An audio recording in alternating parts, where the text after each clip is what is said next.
दोस्तों, माँ बाप के अच्छे और बुरे कर्मों का फल उनकी औलाद को भोगना पड़ता है। यह बात कहाँ तक सही है? मनुष्य को खुद के अच्छे और बुरे कर्मों का फल तो उन्हें भोगना ही पड़ता है तथा माँ बाप के द्वारा किए गए कर्मों का फल भी उन्हें भोगना पड़ता है। दोस्तों, गांव से कुछ दूर एक गुरु अपने आश्रम में कुछ शिष्यों के साथ रहते थे। एक दिन एक शिष्य ने अपने गुरु से पूछा कि गुरुजी, क्या माँ बाप के अच्छे और बुरे कर्मों का फल पुत्र को भोगना पड़ता है?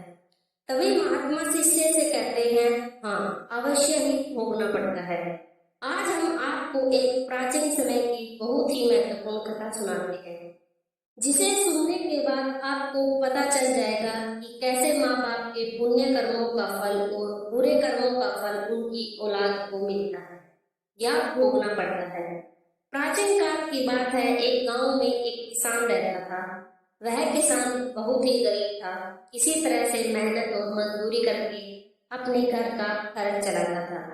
उसे मजदूरी में दिन भर काम करने के बाद 30 रुपए मिलते थे, जिसमें से वह 15 रुपए हर रोज दान करता और 15 रुपए में अपने परिवार का पालन पोषण करता था। इस तरह से करते हुए कुछ समय बीत गया और उसके बाद उसके 2 पुत्र हुए।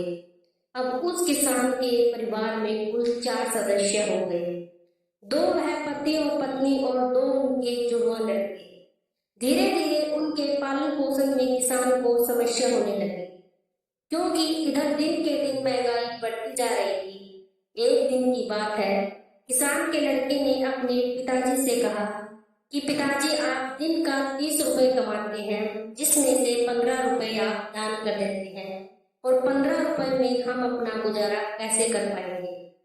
किसान को चुप देखकर उसकी पत्नी ने कहा कि नहीं बेटा, ऐसी कोई बात नहीं है।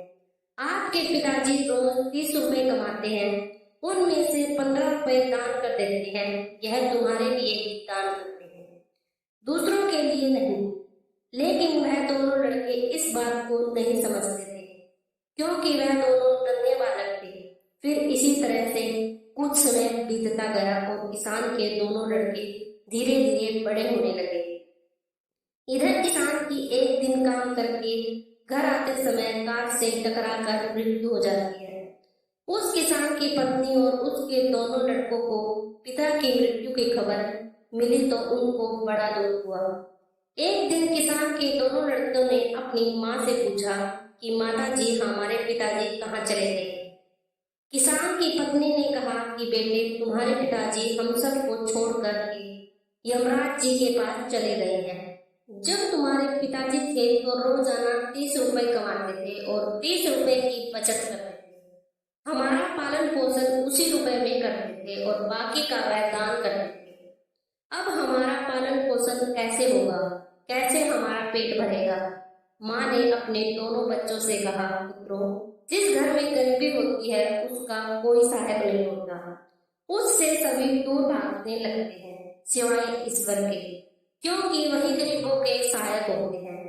बेटों ने अपनी माँ से कहा कि माँ, ऐसा मत सोचिए, हम दोनों भाई यमराज जी के पास जाएंगे और अपने पिता को लेकर के आएंगे, क्योंकि हमने सुना है ईश्वर बड़े दयालु है।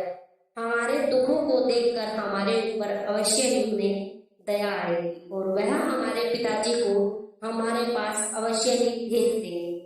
बच्चों की बात पर उनकी माँ ध्यान नहीं देती है।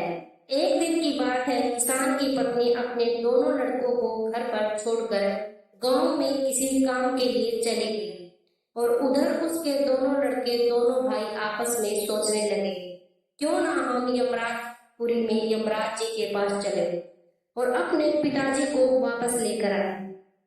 ऐसा सोचकर अपने पिताजी को लाने के लिए वह दोनों भाई अपने घर से चल पड़ते हैं। उन दोनों भाइयों को चलते चलते काफी समय बीत गया। उसी समय उनको थकान का अनुभव हुआ और दोनों भाई एक बहुत विशाल बरगद के पेड़ को देखकर उसकी छाया में आकर के खड़े हो गए। दोनों भाइयों ने सोचा कि बरगद के इस पेड़ की छाया में थोड़ा सा विश्राम करते हैं। फिर दोनों भाई उसी बरगद के पेड़ के नीचे बैठकर विश्राम करने लगे। तभी उस बरगद के पेड़ ने इंसान की आवाज में कहा कि बच्चों तुम लोग कौन हो और कहाँ जा रहे हो। मेरी छाया में आज तक तुम्हारे जैसे कोमल बालक नहीं बैठे हैं। फिर दोनों बच्चों ने कहा कि हम किसान के बेटे हैं और अपने पिताजी को लाने के लिए यमपुरी में यमराज के पास जा रहे हैं।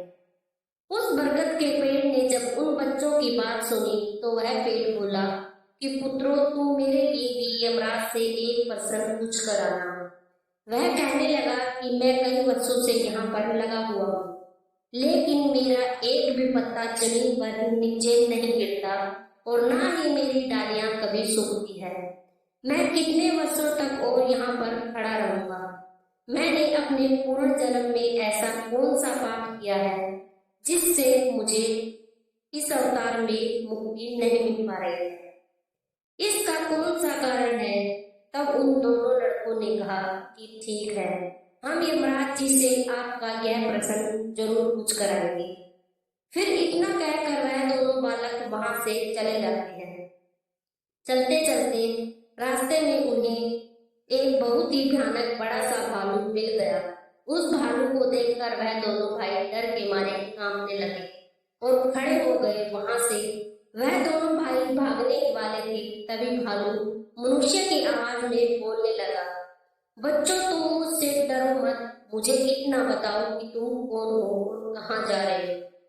वह दोनों बच्चे उस भालू के पास गए और हाथ जोड़कर कहने लगे, हे भालू देवता, हम दोनों किसान के पुत्र हैं और हम दोनों जुड़वा भाई हैं। हम दोनों यमपुरी में यमराज के पास अपने पिताजी को लेने के लिए जा रहे हैं। उस भालू ने कहा कि बच्चों, तुम यमराज जी से मेरे एक प्रश्न के बारे में पूछ कर आना। मैं कई वर्षों से यहाँ पर इस जंगल में पड़ा हुआ हूँ। मुझसे अब चला भी नहीं जाता। मेरे शरीर में इतनी जान नहीं है कि मैं थोड़ा सा भी चल फिर सकूं। मैंने अपने पूर्ण जन्म में ऐसा कौन सा पाप किया है जिस कारण से मुझे इस अवतार से मुक्ति नहीं मिल पा रही है। इसका कौन सा कारण है। तब उन लड़कों ने कहा, ठीक है, हम यमराज से आपका यह प्रश्न पूछ करके जरूर आएंगे। इतना कहकर वह दोनों लड़के आगे चलने लगे। फिर चलते चलते रास्ते में उन्हें एक सेठ जी मिले। सेठ ने कहा कि बच्चों, तुम दोनों कौन हो और इतनी कड़ी धूप में गर्मी में कहाँ जा रहे हो। देखने में तो तुम बड़े ही सुकुमार और कोमल लग रहे हो। उन लड़कों ने कहा कि सेठ जी, हम दोनों किसान के बेटे हैं और हम दोनों सगे जुड़वा भाई हैं। हम दोनों यमपुरी में यमराज के पास अपने पिताजी को लाने के लिए जा रहे हैं। उस सेठ ने कहा कि तुम यमराज जी से मेरे लिए एक प्रश्न पूछ कर आना। फिर वह सेठ कहता है, पुत्रों, चलते हुए राहगीरों की प्यास बुझाने के लिए कई सालों से यहाँ पर एक कुआं खुदवा रहा हूँ, लेकिन इसमें पानी अभी तक नहीं निकला है। मैंने अपने पूर्ण जन्म में ऐसा कौन सा अपराध किया था जिस कारण से इस कुएं में अभी तक पानी नहीं निकला है। मैंने इसमें बहुत सारे पैसे भी खर्च कर दिए हैं, लेकिन अभी तक सफल नहीं हुआ। इसका क्या कारण है। उन लड़कों ने कहा, ठीक है सेठ जी, हम यमराज से आपका यह प्रश्न जरूर पूछ करके आएंगे। इतना कहकर वह दोनों बालक वहां से आगे की ओर चल दिए। चलते चलते रास्ते में उन्हें एक बहती हुई नदी मिली। फिर धीरे धीरे दोनों भाई नदी के किनारे पर पहुंचे तो उस नदी से एक मछली निकलकर उनके पैरों के पास आ गई और कहने लगी, बालकों, तुम कौन हो और कहाँ जा रहे हो। तुम दोनों बिना नाव के ही क्यों जा रहे हो। तब उन्होंने कहा कि नाव में बैठने के लिए हमारे पास पैसे नहीं है, क्योंकि हमारे जो पिताजी थे वे दिन के 30 रुपए कमाते थे, जिसमें से 15 रुपए रोजाना वह दान कर देते थे और 15 रुपए से हमारा पालन पोषण होता था और किसी तरह से हमारे घर का गुजारा होता था। अब हमारे पिताजी घर पर नहीं है, वे ईश्वर के पास चले गए हैं, इसीलिए हम दोनों भाई उनको लाने के लिए यमपुरी में यमराज जी के पास जा रहे हैं। उन बच्चों की बात सुनकर उस मछली ने कहा कि बच्चों, तुम यमराज जी से मेरा एक प्रश्न पूछ करके आना। कई वर्षों से मैं इस नदी में भटक रही हूँ, मेरी 7 पीढ़ियां गुजर गई हैं, परंतु मैं अभी तक इसी नदी में रह रही हूँ। मैंने अपने पूर्व जन्म में ऐसा कौन सा अपराध किया था जिसके कारण मुझे इस अवतार से मुक्ति नहीं मिल पा रही? इसका क्या कारण है? तब उन लड़कों ने कहा, ठीक है, हम यमराज जी से आपका यह प्रश्न जरूर पूछ के आएंगे। वापस आते समय आपको बता करके जाएंगे। इतना कहकर वे दोनों लड़के वहां से आगे बढ़े। चलते चलते दोनों भाई नदी के दूसरे किनारे पर पहुंचे। दूसरे किनारे पर वे पहुंचे तो देखा कि एक मरा हुआ व्यक्ति वहां पर पड़ा हुआ है। दोनों भाई उस मरे हुए आदमी को उठाकर जब जाने लगे तो वह मरा हुआ आदमी चिल्लाने लगा और कहने लगा कि बच्चों, तुम कौन हो और कहाँ जा रहे हो? उन लड़कों ने उसकी आवाज सुनकर कहा कि हम शाम के पुत्र हैं और हम दोनों जुड़वा भाई हैं। हम दोनों भाई यमराज के पास जा रहे हैं अपने पिताजी को लेने के लिए। उस आदमी ने कहा कि तुम यमराज से मेरा एक प्रश्न पूछ कर आना। मेरा शरीर कई वर्षों से इस नदी के किनारे पर ही है। कभी पानी की लहर आती है तो मेरा शरीर अंदर की ओर चला जाता है, लेकिन वापस लहर के बाद फिर वहीं आकर के किनारे पर आ जाता है। ना तो मेरा शरीर गलता है और ना ही सड़ता है। इतने सालों से जैसा का तैसा ही है। मैंने अपने पूर्व जन्म में ऐसा कौन सा पाप किया था जिसके कारण मुझे इस शरीर से मुक्ति नहीं मिल पा रही और इसका क्या कारण है? उन लड़कों ने कहा, ठीक है, हम भगवान भोलेनाथ से तुम्हारा यह प्रश्न पूछ करके आएंगे। इतना कहकर वे दोनों बालक चलने लगे। वहां से चलते चलते दोनों भाई को रात हो गई थी और काफी दिनों से चलते ही जा रहे थे, तो वह दोनों भाई काफी थक गए थे। तो तभी उन्हीं के पास एक झोपड़ी दिखी तो वह दोनों भाई उसके अंदर सो गए। सुबह जब आंखें खोली तो वह यमपुरी में यमराज के पास पहुंच गए। दोनों भाइयों ने यमराज को हाथ जोड़कर प्रणाम किया और कहने लगे कि हे प्राणदाता, मेरे पिताजी कहाँ पर हैं? जब हमारे पिताजी घर थे तो वो रोजाना 30 रुपए कमाते थे, जिसमें से 15 रुपए दान करते थे और 15 रुपए से हम लोगों का पालन पोषण करते थे। लेकिन अब जब वे घर पर नहीं है तो हम दोनों भाई और हमारी माँ भूखे मर रहे हैं। हम उन्हें जल्दी से हमारे साथ हमारे घर पर ले जाना चाहते हैं। यमराज ने उन दोनों बालकों की बात सुनकर कहा, ठीक है, मैं तुम्हारे पिताजी को घर पर भेज दूंगा।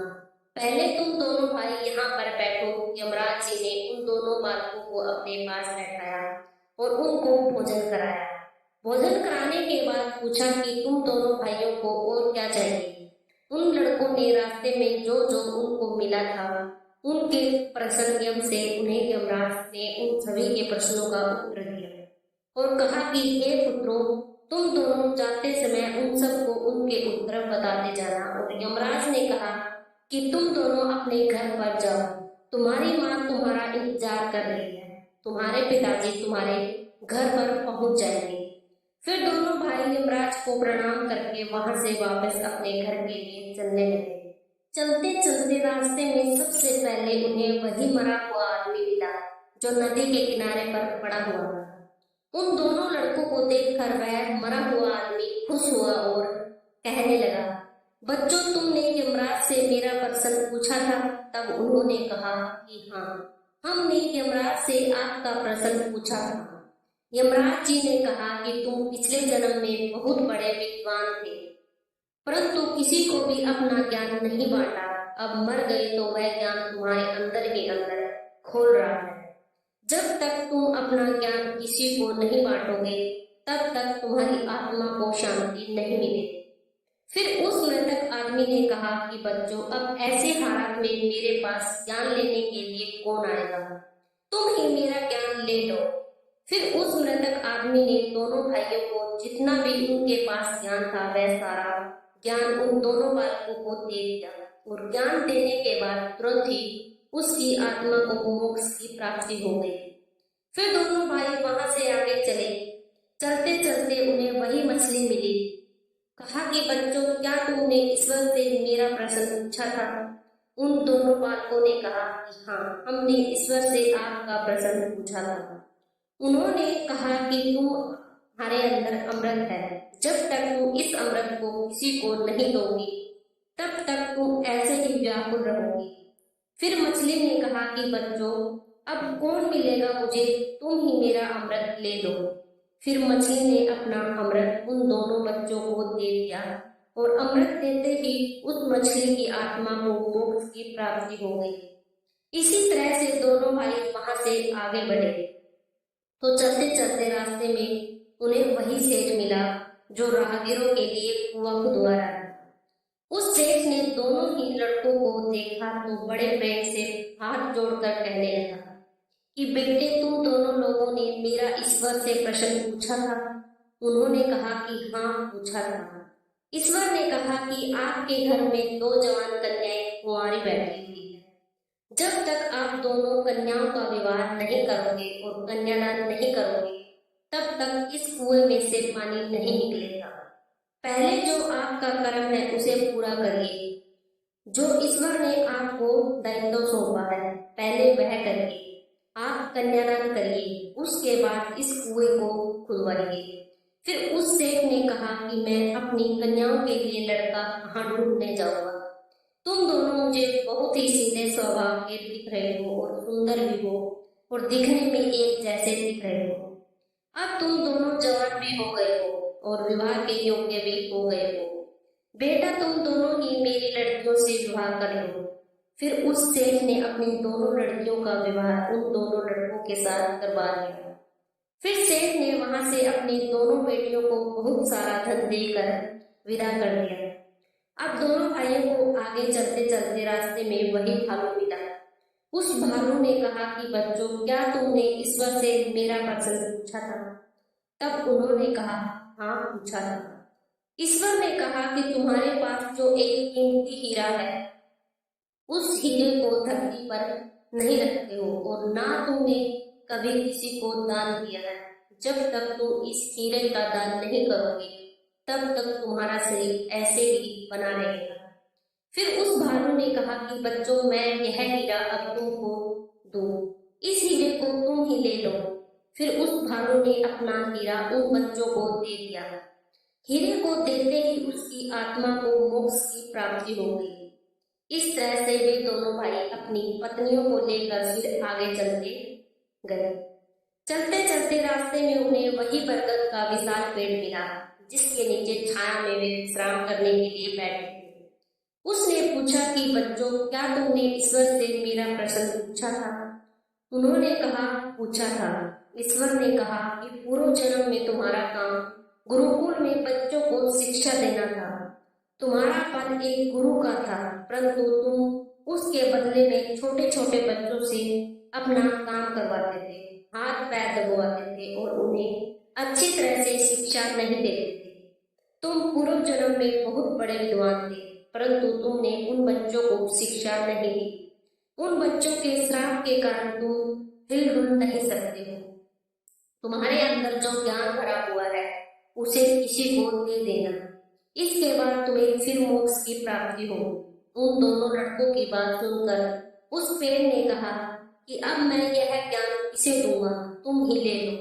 फिर उस बरगद के पेड़ ने दोनों भाइयों को अपना जितना भी उसके पास ज्ञान था सब दे दिया। जैसे ही उस बरगद के पेड़ ने उन दोनों बच्चों को अपना ज्ञान दिया तो उसकी भी आत्मा को शांति मिल गई और वह उस पेड़ इस अवतार से मुक्त हो गया। फिर दोनों भाई अपनी पत्नियों के साथ चलते चलते अपने घर पहुंच गए। जब दोनों भाई अपने घर पहुंचे तो किसान की पत्नी उनको देखकर बड़ी खुश हुई और कहने लगी कि तुम दोनों कहाँ चले गए थे और यह दोनों लड़कियां तुम्हारे साथ कौन है? फिर दोनों भाइयों ने जो भी उनके साथ घटनाएं घटी वह सब कुछ अपनी माँ को बता दी। अब उन दोनों बच्चों को ज्ञान हो चुका था कि हमारे पिताजी वापस नहीं आ सकते। अब उनकी मुक्ति हो चुकी है। उनके पिताजी ने जो दान धर्म किया था उसका फल उन दोनों भाइयों को ईश्वर ने दे दिया। दोस्तों, इस प्रकार से महात्मा ने अपने शिष्य को बताया है कि माता पिता के अच्छे और बुरे कर्मों का फल उनकी औलाद को कैसे प्राप्त होता है और पूर्व जन्म के कर्मों का फल व्यक्ति को कैसे मिलता है और उसके पिता द्वारा किए गए पाप और पुण्य कर्म भी उसके बच्चों को कैसे मिलते हैं। तो दोस्तों, कैसे लगी आपको हमारी कहानी? अगर कहानी अच्छी लगी हो तो वीडियो को लाइक और हमारे चैनल स्टोरी बाय अदीब को जरूर सब्सक्राइब करें।